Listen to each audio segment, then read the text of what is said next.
नमस्कार, मैं आनंद बागोतिया sunrise India news से। आज हमारे साथ में है गवर्नमेंट हॉस्पिटल के जाने माने ऑर्थो डॉक्टर भारत भूषण जहांगीर, जो अक्सर सुर्खियों पर रहते हैं। वजह है समाज सेवा, पर्यावरण सेवा और हॉस्पिटल के वाद विवाद से।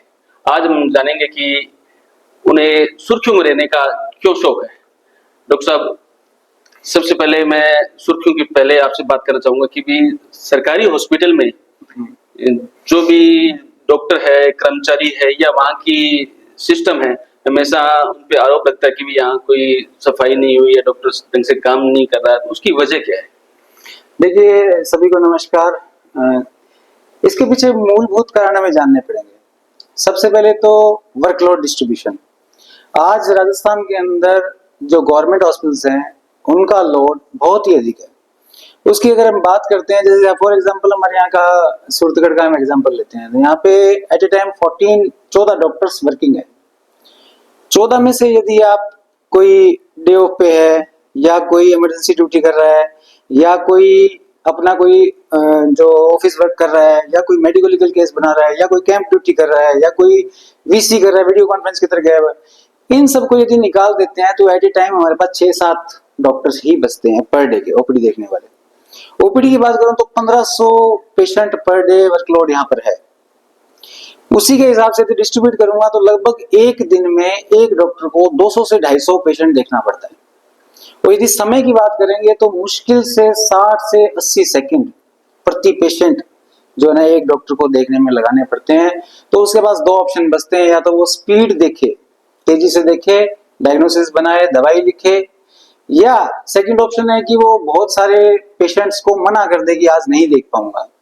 लेकिन हमारे यहाँ सिस्टम है कि मना हम नहीं कर सकते और सभी पेशेंटों को इलाज करना हमारा एक मूलभूत दायित्व भी होता है। तो इसलिए कहीं ना कहीं इसमें जो मरीज और डॉक्टर के बीच का जो संवाद है उसका समय कट हो जाता है। और इसी कारण से क्या होता है कि कोई ना कोई विवाद जड़ ले लेता है या विवाद की स्थिति पैदा हो जाती है डॉक्टर और पेशेंट के। यानी कुल मिला के बात करें तो वर्कलोड डिस्ट्रीब्यूशन जो है ना, उसकी वजह से कहीं ना कहीं विवाद की स्थिति पैदा होने की संभावना है। कई बार कर्मचारी, जैसे कोई कर्मचारी था उसके साथ में विवाद का हुआ था कि भी वो ज्यादा उग्र हो गए थे, तो वो भी हो जाता है। नहीं, ये this is all about workload. यदि आप बात करोगे तो 200 से 250 डिलीवरी पर मंथ हो रही है यहाँ पे, और एक संभाग का बहुत बड़ा हॉस्पिटल है, जबकि ये है एसडीएच, लेकिन अभी एसडीएच में क्रमोन्नत हुआ है। अभी एसडीएच की पूरी फैसिलिटी यहाँ डेवलप नहीं हुई है। धीरे धीरे जैसे आने वाले सालों के अंदर 4-5 साल के अंदर डॉक्टर्स आते हैं, स्टाफ आते हैं, क्योंकि उसके एसडीएच बनने के बाद में अलग से कोई स्टाफ मिला नहीं हमें। तो यदि जैसे जैसे धीरे धीरे हो गया तो ये प्रॉब्लम भी सॉर्ट आउट हो जाएगी। ये डॉक्टर वाले पैसे कुछ ज्यादा कर, लोग कहते हैं कि भी इसमें पैसा बहुत है, तो इसके लिए मैक्सिमम जब बच्चों की जब तैयारी की जाती है तो आपको क्या बनना है? डॉक्टर बनना है। क्यों डॉक्टर को लगता है कि डॉक्टर बनने के बाद में पैसा ही पैसा बरसना शुरू हो जाता है? तो ये क्या, इसका पीछे वजह बताओगे कि भी लोग डॉक्टर के पीछे ही क्यों भाग रहे हैं, डॉक्टर के पैसे के पीछे? देखो, हर जो माँ बाप का सपना जब होता है बच्चा बड़ा होकर क्या बनेगा, तो एक ही बात कहता है कि या तो डॉक्टर बनेगा या इंजीनियर बनेगा। हमारे देश में खासकर ये बात है, और दूसरे भी बहुत सारे हमारे सेंटर की वो भी बनना चाहते हैं। कोई आईपीएस बनना चाहता है, कोई आईएएस बनना चाहता है। डॉक्टर पेशे की खासकर बात करूं तो डॉक्टर पेशे के अंदर 10वीं क्लास के बाद में आपको बायोलॉजी साइंस पढ़ना स्टार्ट कर देता है आदमी। उसके बाद में वो नीट की तैयारी, आजकल 1-2 साल 3 साल नीट की तैयारी करने में लग जाते हैं, फिर 5.5 साल की एमबीबीएस। उसके बाद सबसे बड़ा टफ एग्जाम जो नीट पीजी का एग्जाम है वो देना पड़ता है उसको स्पेशलिस्ट बनने के लिए। उसके लिए भी 2-3 साल की प्रिपरेशन जरूरी है। 3 साल की जो पोस्ट ग्रेजुएशन जब वो करके आता है तब उसके आगे स्पेशलिस्ट का तमगा। यानी जैसे मैं एमएस ऑर्थो हूँ, तो एमएस ऑर्थो करने के लिए इतने पड़ाव क्रॉस करके आया हूँ। आप मानेंगे 15 से 20 साल का एवरेज टाइम एक डॉक्टर को स्पेशलिस्ट बनने के लिए लग जाता है। यदि आप किसी दूसरे फील्ड की बात करेंगे तो मुझे नहीं लगता कि 15 से 20 साल किसी फील्ड में बहुत ऊपर तक पहुंचने में लग जाते होंगे, चाहे वो किसी भी कंपटीशन की तैयारी कर रहा हो। जब इनकम की बात आती है तो एक अगर एग्जांपल देंगे, जैसे हमारे कुछ दिनों पहले, कुछ सालों पहले की बात है कि राजस्थान के डॉक्टर्स ने सुप्रीम कोर्ट में एक केस फाइट किया था, जिसके अंतर्गत जो रूरल एरिया में जो इंसेंटिव मिलते थे उसके लिए केस फाइल किया। तो हमने कपिल सिब्बल जी को अपना एडवोकेट बनाया था। आपको हैरानी भी होगी और आपको शायद पता भी होगा कि एक हीरिंग के 15 लाख रुपए वो लेते थे। जिस दिन जज नहीं आया और कपिल सिब्बल जी आ गए तो उस दिन वो 15 लाख रुपए डॉक्टर्स की कम्युनिटी के वो लग जाते थे। यानी कि अगर आप बात करोगे तो बड़े बड़े लेवल पे या किसी बिजनेसमैन को देख लें या किसी भी दूसरे फील्ड में जिसने 15-20 साल लगाए हैं, तो मुझे नहीं लगता कि उसके मुकाबले डॉक्टर की इनकम कोई ज्यादा है। 100, 200, 300, 400 रुपए या और भी अगर बात कर लें, मुझे नहीं लगता। दूसरा एग्जांपल मैं बताऊंगा, आप फॉरेन कंट्रीज की बात करें। फॉरेन कंट्रीज के अंदर, कनाडा, यूएसए के अंदर स्पेशलिस्ट डॉक्टर को दिखाने के लिए आपको एक एक महीने की वेटिंग झेलनी पड़ती है।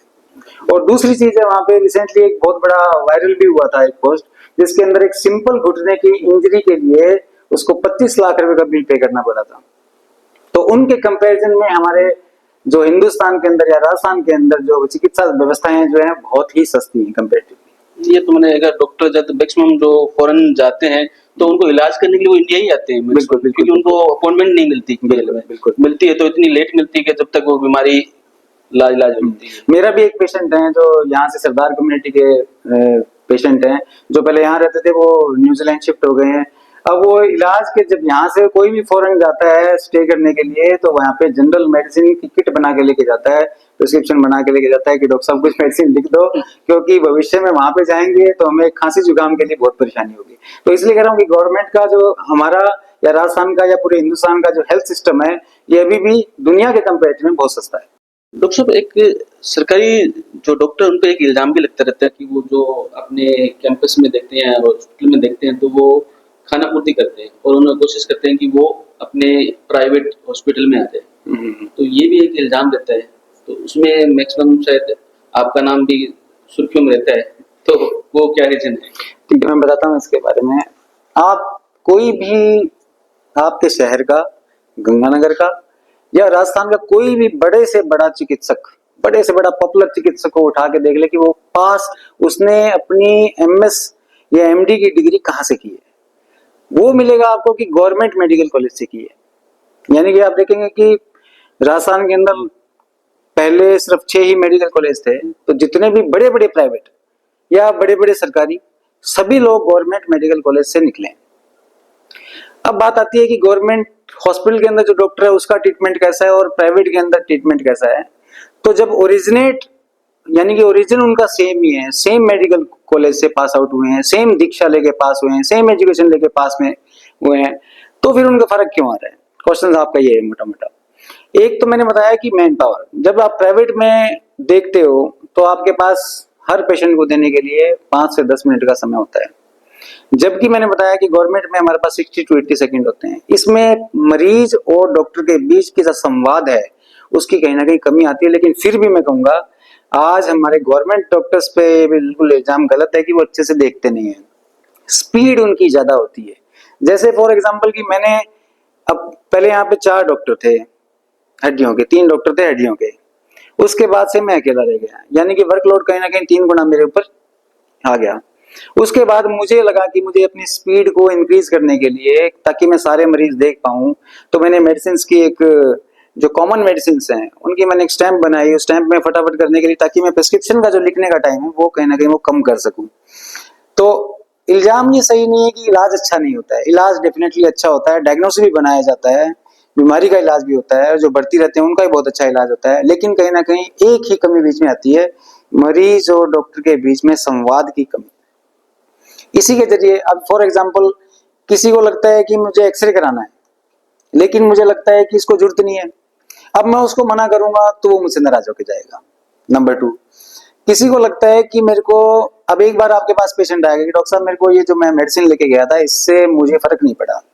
अब आपके पास 2 ऑप्शन है, या तो मैं सेम दवाइयों को रिपीट कर दूं उसके इलाज के लिए, या मैं और सोचूं कि इसमें क्या जरूरत है। तो और सोचूंगा तो मैं उसके डायग्नोसिस को बनाने के लिए, उसकी बीमारी को पकड़ने के लिए, या तो मैं जांच एक्स्ट्रा लिखूंगा और दिमाग लगाऊंगा, या कुछ मेडिसिन ऐसी लिखूंगा, एक्स्ट्रा लिखूंगा जिससे उसको फर्क पड़ जाए।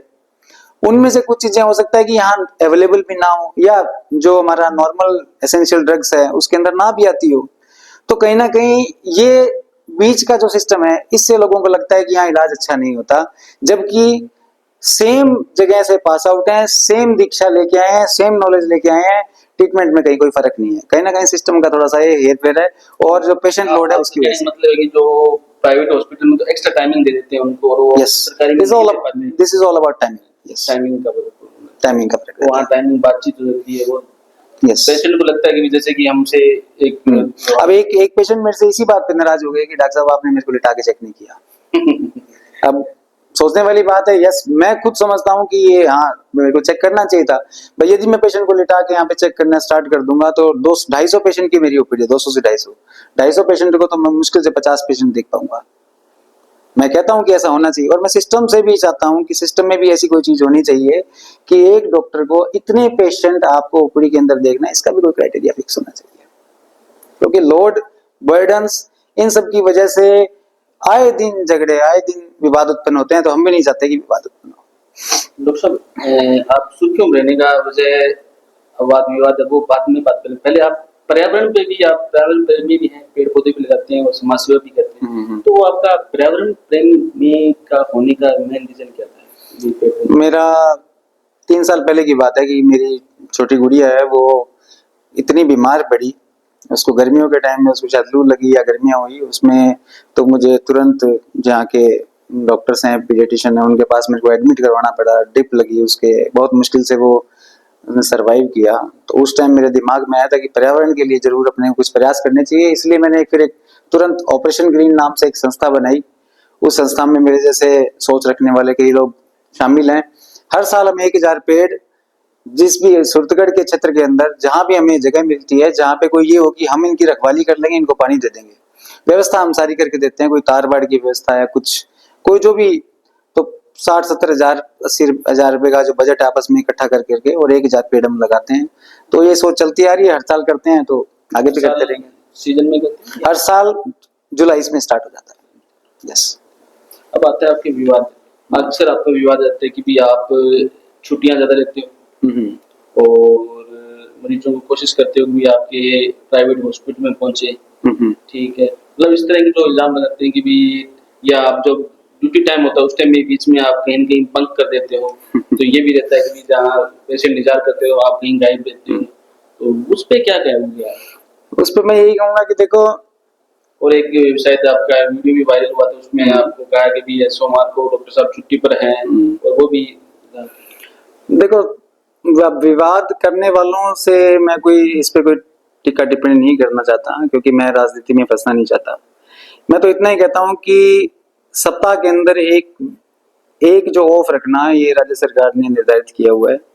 दूसरी चीज है, मंडे को ही क्यों होता है, तो मैं 2021 में यहाँ पे आया था, उस टाइम हम 2 ऑर्थोपेडिशियंस थे, उसके बाद हम 3 हुए। तो जो दूसरे ऑर्थोपेडिशियन थे वो फ्राइडे को ऑफ लेते थे, उन्होंने मुझे मंडे का डिसाइड करके दिया, तभी से वो मंडे का चलता आ रहा है। दूसरी बात, आप यहाँ बात आती है कि पेशेंट लोड जो है ना, मंडे को ऑर्थो का ज्यादा होगा या कम होगा, ये बड़ा मतलब अच्छा क्वेश्चन है। आप देखोगे कि संडे को हम लोग ज्यादा बाहर निकलते हैं, घर रहते हैं संडे को मैक्सिमम लोग, क्योंकि बाजार बंद होता है, मार्केट बंद होती है, संडे को हम लोग घर पे रहते हैं, ऑफिस भी बंद रहते हैं। तो जो ट्रेवलिंग की टेंडेंसी है, यानी कि बाहर जाने की है, स्कूटर मोटरसाइकिल चलाने की है, गाड़ी चलाने की टेंडेंसी है, वो कहीं ना कहीं संडे को कम होती है। इसलिए जो ऑर्थोपेडिक संबंधित जो ट्रॉमा है, यानी एक्सीडेंट इमरजेंसी वाले केसेस हैं, वो मंडे को बिल्कुल ही निम्न स्तर पर आते हैं। तो ये शायद किसी को समझ में नहीं आ रही कि मंडे को ऑर्थोपेडिक इमरजेंसी मिनिमम आती है। हाँ, जनरल पेशेंट ज्यादा आता है, इसमें कोई शक नहीं है।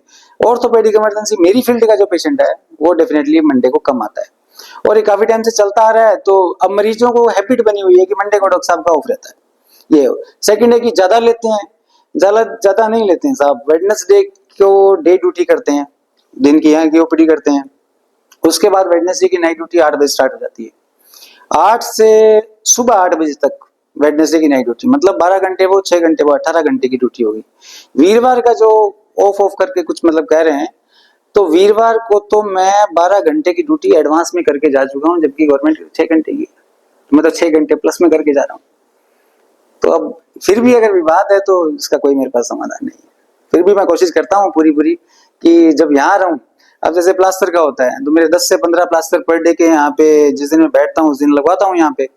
और आप मानोगे नहीं कि मुझे जितनी सैलरी मिलती है पर मंथ की, उस सैलरी से ज्यादा हमारे यहाँ योजना चलती है महायोजना, उसके अंतर्गत जो प्लास्टर पट्टों का जो सम होता है, जो उनसे हॉस्पिटल की इनकम होती है वो ज्यादा होती है। मेरे पास वो रिकॉर्ड पड़ा है, मैं आपको दे दूंगा कि 1 लाख से ज्यादा रुपए आरएमआर के माध्यम से हमें हॉस्पिटल को अर्जित होते हैं प्लास्टर पट्टे करने के माध्यम से। सिर्फ यदि मैं काम ही नहीं कर रहा होता तो वो 1 लाख रुपए कहाँ से आते? पर प्रति माह की बात कर रहा हूं मैं, यानी कि अभी तक जितने महीने मैंने काम किया है, जब से योजना चली है, प्रति माह 1 लाख से ज्यादा तो हॉस्पिटल की इनकम कर रही है, जबकि उससे कम सैलरी मेरे को मिलती है। तो हो सकता है उसी वजह से वो सोचते कि हॉस्पिटल से मुझे प्राइवेट में जाना तो उनको लिए ज्यादा ठीक रहता है। नहीं, ऐसा नहीं है, क्योंकि अगर 10 से 15 प्लास्टर मैं पर डे के यहाँ करता हूँ, और जो मेरे पास यहाँ मरीज आता है तो मैं उसको कभी भी गाइड नहीं करता कि मेरे पास आओ, मैं ही बेटर देखता हूँ। फिर भी कोई आना चाहे तो आपको मना नहीं करोगे? नहीं, आना चाहे तो आ सकता है ना, क्यों आ सकता है? क्योंकि उसकी इच्छा है। और दूसरा ये बात है कि कोई कहते हैं कि साहब इन्होंने दुकानें खोल रखी हैं, ये खोल रखी हैं। मेरा सिंपल सा सवाल है कि सर, अगर कोई शराब का व्यापारी है तो शराब का ठेका खोलेगा, कोई परचून का काम करता है वो परचून की दुकान खोलेगा, कोई मिस्त्री है वो अपना दूसरा दुकान खोलेगा। अब मैं डॉक्टर हूं तो मैं मरीजों का क्लिनिक ही खोलूंगा। फिर कहते हैं कि ये नियमों से नियम संगत नहीं है। तो मैं आपको एक हैरानी की बात बताता हूँ कि नॉन प्रैक्टिस अलाउंस एक हमें अलाउंस मिलता है सैलरी के अंदर, जो कि राज्य सरकार द्वारा निर्धारित है।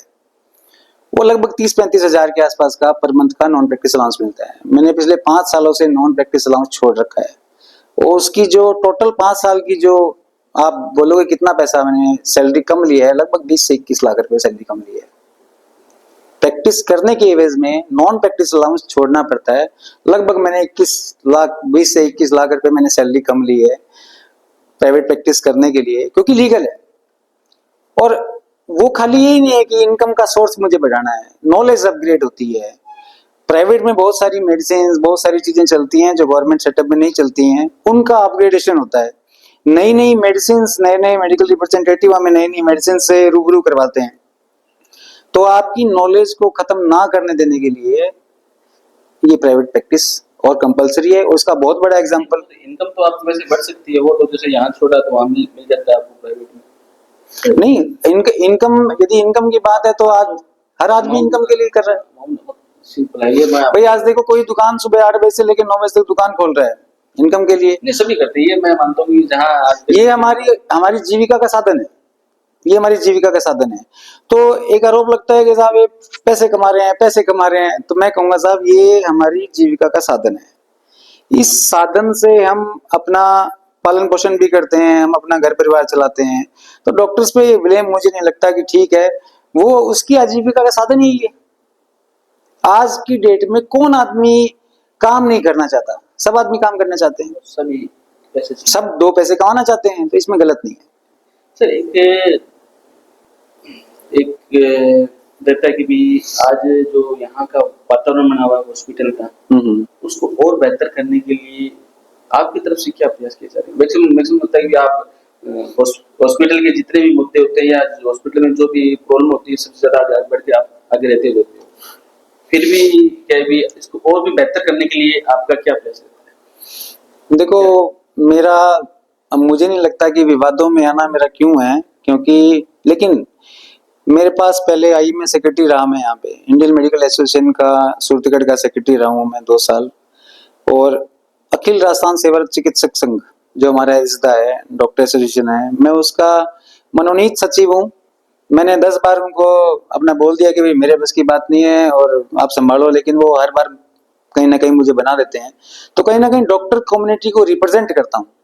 जब रिप्रेजेंट करने की बारी आती है तो अपना फर्ज निभाता हूँ, और जो भी बात बोलनी होती है सबके सामने बोलता हूँ।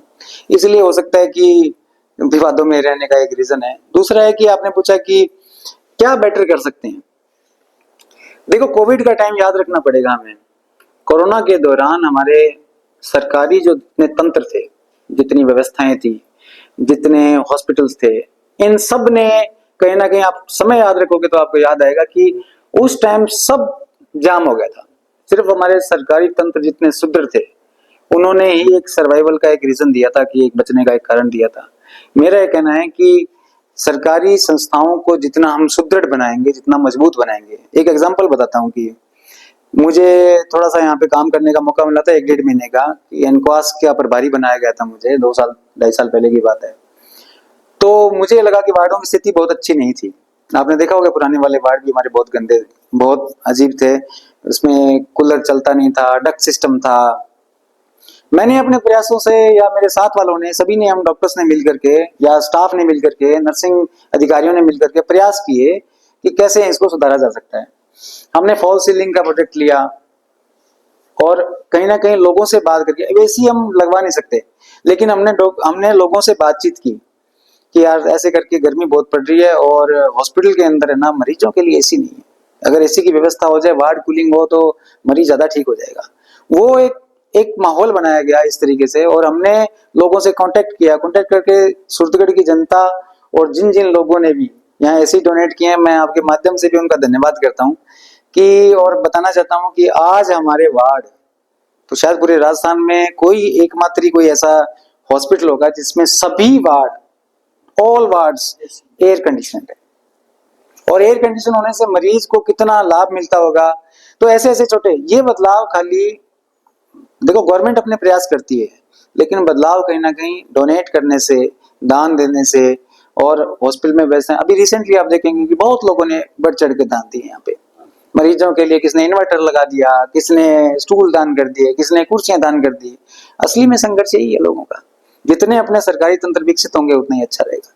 तो मेरा मैसेज है यही कि जितना हम सरकारी संस्थाओं को सुदृढ़ बना सकते हैं, इंफ्रास्ट्रक्चर को बढ़ाने के लिए दिल खोल के दान कर सकते हैं, उतना ही आगे भविष्य में मरीजों को लाभ मिलेगा और हमारा भविष्य भी उज्जवल बनेगा।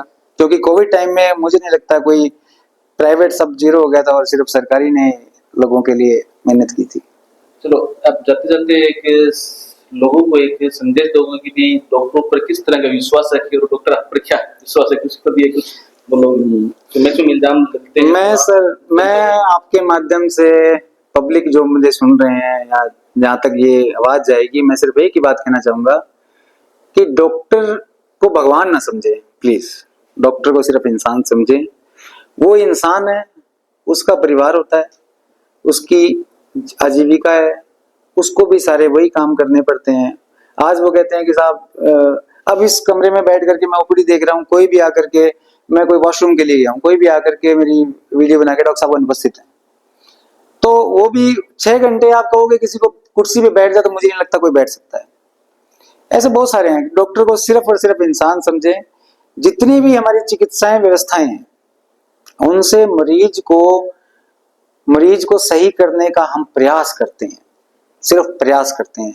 हम सभी को ठीक करना और सभी की जान बचाना, ये ऊपर वाले परमात्मा के हाथ में होता है। किसी की जान जो आया है उसे जाना पड़ेगा, किसी की जान को हम प्रयास कर सकते हैं, उस प्रयास में हम कोई कमी छोड़ते नहीं है और अपने पेशेंट का कोई बुरा नहीं करना चाहता।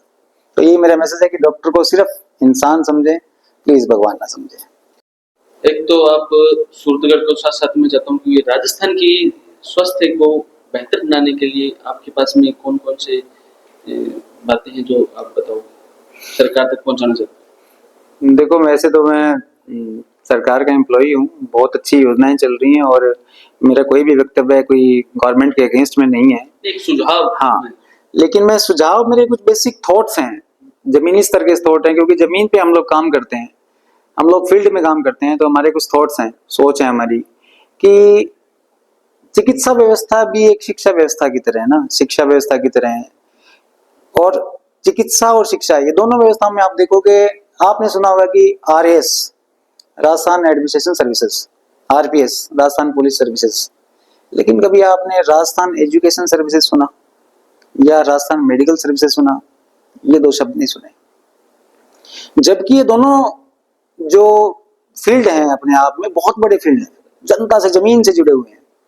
तो राजस्थान मेडिकल सर्विसेज, जैसे आरएस होता है, आरपीएस होता है, आरजेएस होता है, तो वैसे आरएमएस क्यों नहीं हो सकता? मेरा एक सबसे पहला सुझाव ये है कि राजस्थान मेडिकल सर्विसेज यानी कि राजस्थान मेडिकल कैडर का गठन होना चाहिए। ये मेरा एक सुझाव है। उससे जो आज देखा जाए तो बहुत सारी व्यवस्थाएं हैं, लेकिन हमारी एक ऐसी व्यवस्था नहीं है मेडिकल फील्ड के अंदर, जैसे आज कोई एक उच्च पद पर है या किसी पद पर है और वो काम कर रहा है, तो वो किसी भी पद पे जा सकता है। यानी कि अगर बड़े से बड़े पद पर है क्योंकि राजस्थान मेडिकल कैडर नहीं है। यदि ऐसे ही आप डॉक्टर्स का एक ग्रुप बनाएं, अब आरपीएससी इतने एग्जाम लेती है तो एक आरएमएस का ले लो, आरएमएस बनाओ, डॉक्टरों के लिए ओनली डॉक्टर्स उसमें करो और तराशे हुए डॉक्टर्स करो, उनकी बढ़िया शानदार ट्रेनिंग कराओ। जैसे आईपीएस की होती है, आरएएस की होती है, तो वैसे आरएमएस की क्यों नहीं हो सकती? अगर हो सकती है तो वो हर जिले को इतना अच्छा सुदृढ़ बना के रखेगा और चिकित्सा व्यवस्था को बहुत आसमान पे लेके जाएगा, मेरा ऐसा मानना है। फर्स्ट। सेकंड मेरा है कि सेंट्रलाइज, अभी जो पावर्स हैं सारी सेंट्रलाइज है, कहीं ना कहीं डिसेंट्रलाइजेशन ऑफ द पावर होना चाहिए। जैसे एक सीएचसी का जो सर्वा है या एक पीएमओ है, तो उसके पास भी कुछ अधिकार होने चाहिए अपने अंडर को कवर करने के लिए, या उस पे जहाँ उसके अंदर के जितने बंदे उसकी पावर हाँ, होने चाहिए। क्योंकि आप देखोगे एक एसपी जो होता है वो अपने क्षेत्र में आने वाले सभी पुलिस कर्मियों का सर्वा होता है, और वो किसी भी एसएचओ को या किसी भी अदर कैडर को वो शिफ्ट कर सकता है, कहीं ना कहीं काम यदि बेटर होता है। तीसरा मेरा इसमें है कि सर, इसमें जो आप बता रहे हैं उसमें जैसे कि आपके हॉस्पिटल के जैसे कि प्रभारी होते हैं वो उसके अंदर सारा नहीं होती पावर?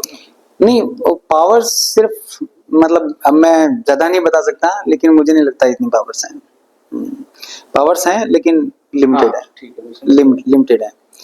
एक होता है, आज हमारे यहाँ सिस्टम क्या है गवर्नमेंट के अंदर, चाहे किसी फील्ड की, ये मैं सब फील्ड की बात कर रहा हूँ, कि कोई भी एम्प्लॉई है, कहना नहीं चाहिए लेकिन गधे घोड़े सब बराबर है। जो काम कर रहा है वो भी उतना ही सैलरी ले रहा है, और जो काम नहीं कर रहा है वो भी उतना ही सैलरी ले रहा है। परफॉर्मेंस बेस्ड इंक्रीमेंट मॉनिटरिंग होनी चाहिए नहीं सर, एक बड़ा बहुत इंपॉर्टेंट शब्द बोला, परफॉर्मेंस बेस्ड इंक्रीमेंट। जो सालाना इंक्रीमेंट लगते हैं किसी भी एम्प्लॉय के किसी भी फील्ड के अंदर, परफॉर्मेंस बेस्ड नहीं है। यदि आप सिर्फ परफॉर्मेंस बेस्ड, आप देखो जितनी भी प्राइवेट संस्थाएं हैं, जो बड़ी बड़ी जो कंपनियां हैं, मेरा एक दोस्त है यहाँ पे प्राइवेट कंपनी में काम करता है, तो वो उनका जो सालाना जो वृद्धि होती है इनकम की या सैलरी की, वो उसकी पॉइंट्स के बेस पे होती है, परफॉर्मेंस बेस पे होती है। तो क्या हमारे गवर्नमेंट सिस्टम के अंदर परफॉर्मेंस बेस्ड इंक्रीमेंट नहीं लग सकता क्या? कोई भी एम्प्लॉई हो, उसके अलग अलग पॉइंट्स बने, उच्च अधिकारी के बने और ऊपर से लेकर नीचे तक बने। ये मुझे लगता है कि परफॉर्मेंस बेस्ड इंक्रीमेंट यदि जिस दिन गवर्नमेंट सेक्टर में लागू हो जाएगा, उस दिन समस्याओं का समाधान चालू हो जाएगा, डेफिनेटली हो जाएगा। तीसरा है कि वर्कलोड को डिक्रीज करने के लिए प्रॉपर रेफरल सिस्टम जरूरी है। आज आप पीबीएम की बात करोगे तो एक स्पेशलिस्ट को दिखाने, खांसी जुकाम वाला पेशेंट भी एक स्पेशलिस्ट को दिखा रहा है, और जो टीबी का या सीओपीडी का या गंभीर बीमारी का है वो भी स्पेशलिस्ट को दिखा रहा है। तो ये फर्गेशन प्रॉपर रेफरल सिस्टम होना चाहिए कि इसको ये दिखा पाएगा, इसको ये दिखा पाएगा। तो अगर रेफरल सिस्टम के थ्रू सब चलेगा तो जहां लोड होना चाहिए, यानी क्वालिटी जो है ना, कहीं हेल्थ सिस्टम की क्वालिटी इंप्रूव हो जाएगी। ये सब मेरे पॉइंट्स हैं मोटे मोटे। और लास्ट में मैंने बताया जैसे जनता ने, सूरतगढ़ की जनता ने इस हॉस्पिटल को पूरा एयर कंडीशन किया है अपने प्रयासों के जरिए। उसमें बहुत सारी संस्थाएं हैं, सबका नाम तो मैं नहीं ले पाऊंगा, बहुत सारी संस्थाएं अपना योगदान दिया है। ऐसे यदि पब्लिक आगे आकर के अपने गवर्नमेंट सेक्टर को यदि सहयोग दे करके और उनको अच्छा बनाती है तो डेफिनेटली हेल्थ सिस्टम बहुत आगे जाएगा। ये है डॉक्टर भागभूषण जहांगीर,